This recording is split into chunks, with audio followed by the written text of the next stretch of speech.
What's going on, everybody? It's your boy Pretender, and I'm here with a how to prepare for Dr. Ratio. Dr. Ratio is an imaginary character on the hunt path, and he will be free when his banner releases on the second part of 1.6. So today I'm going to be going over his kit really quickly, the materials you needed to prepare for him, his best light cones, and his best relics.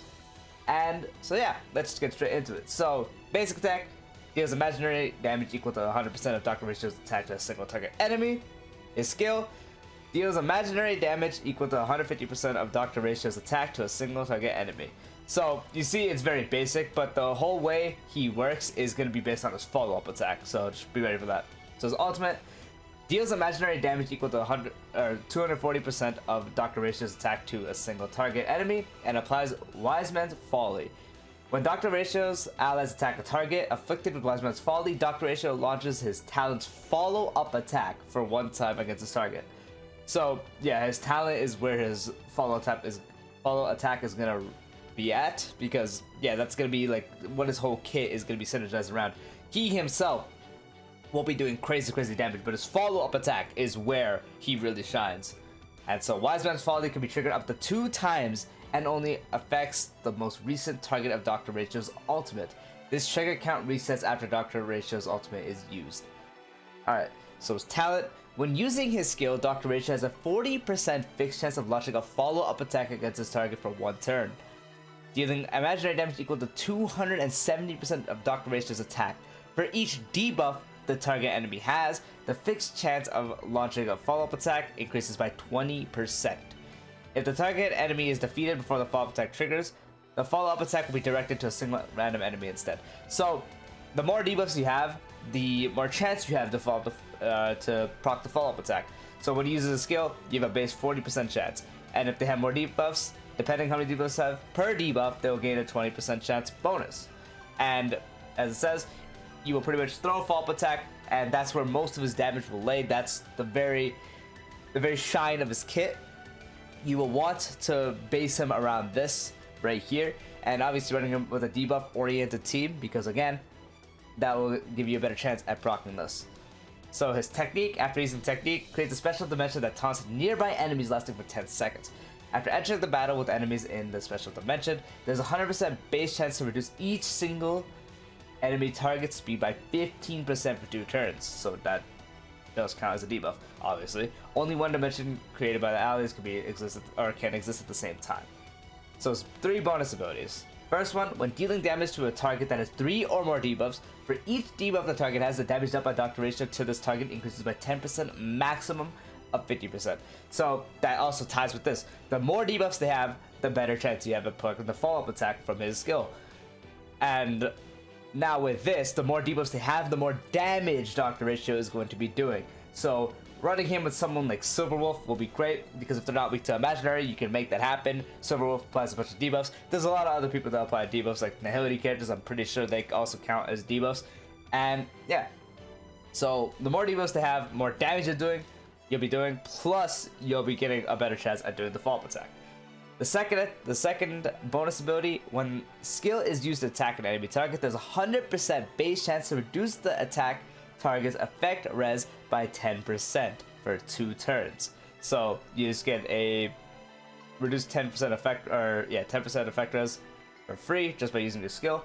And his third one, when Dr. Ratio uses a skill, for every debuff on the target, there's the debuff again, his crit rate increases by 2.5% and crit damage by 5%. This effect can stack up to 6 times. So 6 debuffs will not only guarantee you a follow-up attack from the talent and the skill, you will not only have the maximum increased damage dealt by 50% here, because it would be 60 because it's 6 debuffs, but it caps at 50, so you get 50%. You will not only be getting a 15% crit rate bonus, but also a 30% crit damage bonus if the enemy has 6 stacks of debuffs. So you definitely do want to be running him on a oriented team based around debuffs, obviously, because that will be best. So going over his Eidolons real quick, because not everyone's going to have this. He is a free character, so a lot of people are just going to get the free one and dip. Maybe not even get his light cone. Obviously, I'll be going over the light cones, some alternatives, all that. So the The first Eidolon, the maximum stackable count for his trace summation, I think that's how you said, increases by 4. When the battle begins, immediately obtains 4 stacks of summation. Needs to unlock summation first, obviously. You need to have it unlocked, obviously. So second Eidolon, when his talent's follow-up attack hits a target, for every debuff the target has, additionally deals imaginary additional damage equal to 20% of Dr. Ratio's attack. This effect can be triggered for a maximum of 4 times during each follow-up attack. So, again, another thing that ties into the debuffs.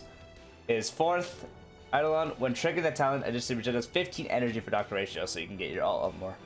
And his sixth Eidolon additionally increases the triggerable count for Wise Man's Folly by 1. The damage dealt by the follow-up attack increases by 50%, so you get another charge on the amount of times you can use Wise Man's Folly, and you also get an increase of his follow-up attack. So now talking about the materials you do need to level them up, you're obviously going to need the materials to ascend a hunt character, which is these right here. Pretty accessible to get. A lot of people will have them if you've been playing for a minute now.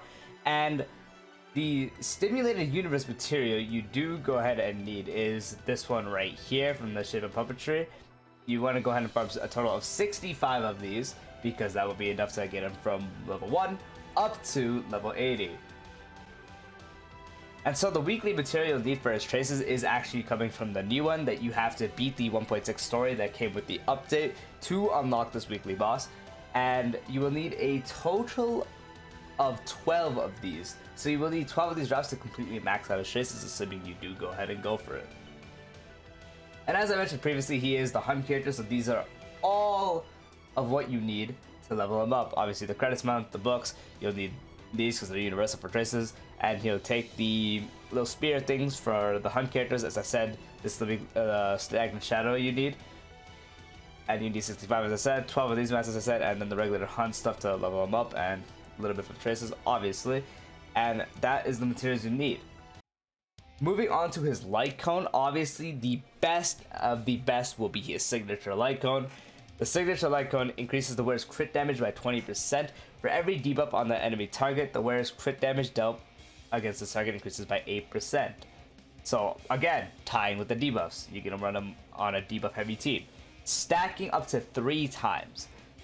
So again, you get 3 stacks, you want to have a lot more debuffs, and tying with his actual kit, you want to have a total of 6 debuffs. And if you do have 6 debuffs, you get a 24% crit damage bonus from his light cone, assuming you have it.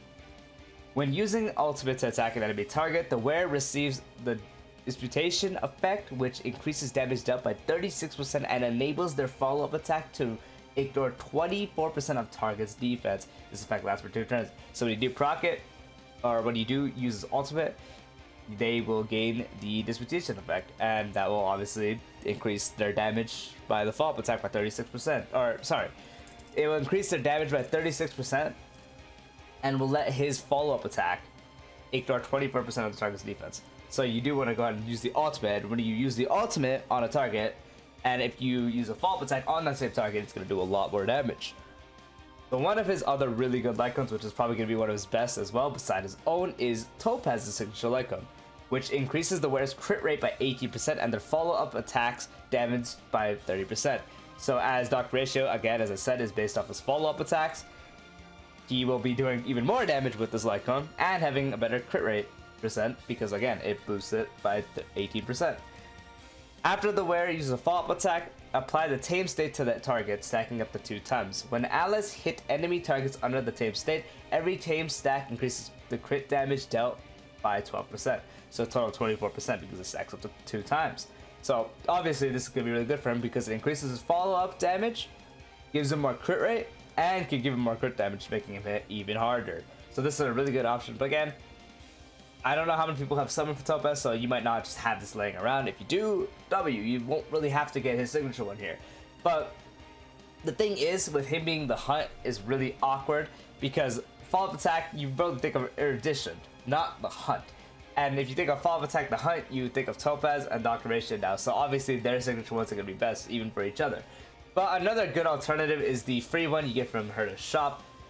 And pretty much what it does is increases the wearer's crit rate by 8% and their crit rate against enemies with HP less than or equal to 50% by an extra 8%, which is The first round's alright, you get 8% crit rate. Obviously, it's going to be better because a lot of people should have this R5 because, again, it's free and it's one of the actual good ones. But yeah, when the wearer defeats an enemy, their attack is increased by 20%. And obviously at R5, which is actually very achievable, you get 16% crit rate, which is a lot better. Obviously, it's double. And same thing, if you're attacking someone with less than or equal to 50% HP, you gain an extra 16%, which again, this part, you'll have this on and off, but it is there. And then when the wearer defeats an enemy, their attack is increased by 40% for 2 turns down.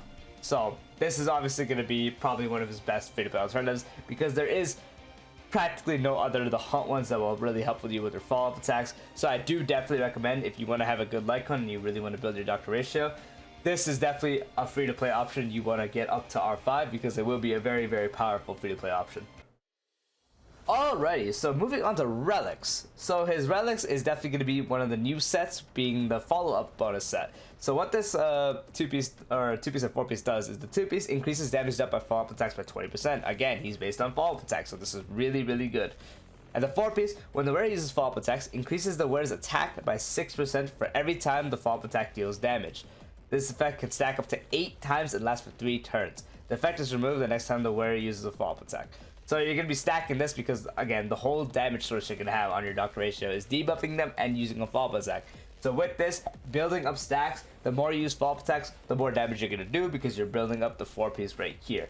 So this is going to be his best relic set. A alternative will be the imaginary set because he is a imaginary character. So the 2-piece increases imaginary damage by 10%, and the 4-piece, when attacking debuffed enemies, which you will be doing because Doctor Ratio is very heavily reliant on having enemies debuffed, the wearer's crit rate increases by 10%. So this is going to be a very, like, you're practically always going to have this. So you're practically always going to have a 10% buff here. And their crit damage increases by 20% against imprisoned enemies. Because it's imaginary, if you weakness break them, it should go ahead and put them in imprisonment. So this will be something you... well, maybe not see too often, but this is really good. Another thing you could do is run the 2-piece between these, obviously, because you get imaginary bonus and you get follow-up attack bonus. So just having these two as a 2-piece is 100% okay. I would more lean towards getting the 4% or the 4-piece here because it probably will be better overall. But yeah, having a 2-piece option on both, or even a 4-piece of this. Obviously, the worst one you can probably do is having a 4-piece of this, but it's still going to be powerful. 2-piece will probably be your second best option, and having a 4-piece of this will be your best option. So the best planner ornament for him is going to be the Sassoto's Moving City because it increases wearer's crit rate by 8%. And when the wearer's crit rate, or current crit rate, reaches 50% or higher, the wearer's ultimate and follow-up attack damage increases by 50%.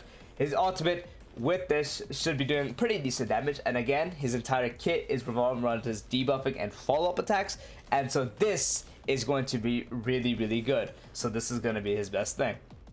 And another good one is Herd of Space Station because it increases the wearer's attack by 12%. When the wearer's speed reaches 120 or higher, the wearer's attack increases by an additional 12%. This is good because you're obviously going to want him with some pretty good speed so you can keep having his ultimate up. You're going to have more turns to get more stacks back up, more debuffs procced on the enemy, more damage, all that stuff. And so the main stats you should have on your actual relic set, the main one, is obviously the head and the hands are going to be set to attack or HP and attack. The body, you're going to go ahead and do crit rate or crit damage corresponding to which one you need more. If you need more crit rate, just to hit the threshold for this one, or if you just need more in general, that's what you're going to do. And if you have enough, you're going to go ahead and do crit damage for obviously more damage. And for the feet, you're going to go speed so you can get more turns. And for the planner ornaments, you're going to rock imaginary damage on the planner sphere, and on the link rope, you're going to run attack percent because you're going to be running him as a pretty much a sub DPS, or even technically a main DPS. He's going to be doing really, really good damage with his follow-up attack, and because the follow-up attacks can crit, and obviously those scuff attack, crit rate, crit damage, all that stuff, you're going to definitely want to build them as more of a DPS. So you're going to want to have decent speed on him, so he is going to get a turn a pretty decent amount of times. You're going to want the attack percent on the rope and stuff, just to obviously make sure his attack is fine. And then the crit rate, crit damage, obviously the more crit damage you have, the more damage you're going to do when it crits. The more crit rate, the better chance you have to crit. So it's going to be really good for him and his follow-up attack. And obviously for the substats, you're obviously going to want to go ahead and focus on stuff like crit rate, crit damage, attack percent. Those will all be really good for him because again, that will increase the damage of his follow-up attack and his damage overall. Speed is also going to be really good because you're going to want to give him more turns so you can have uptime on his skill and all stuff for more often. On the more times he gets a turn, the more damage he's going to do overall. So obviously speed is a good idea. Break effect will also be pretty good because you can also pair him with Ruan Mei, and that combo together is very, very powerful. And with more break effect, he can also imaginary break more enemies. And with the imaginary weakness break, you're going to be getting imprisonment, which if you have this will be really powerful. But in general, imprisonment is really, really good because it slows them down, they're stuck. Alright, and that's pretty much the idea of how to build Dr. Ratio. You're going to pretty much focus on building him as a DPS. You're going to focus on increasing the follow-up attack damage because that's what his whole kit's going to be centered around. And yeah, thank you all for watching. I'll see you guys next time. Peace out.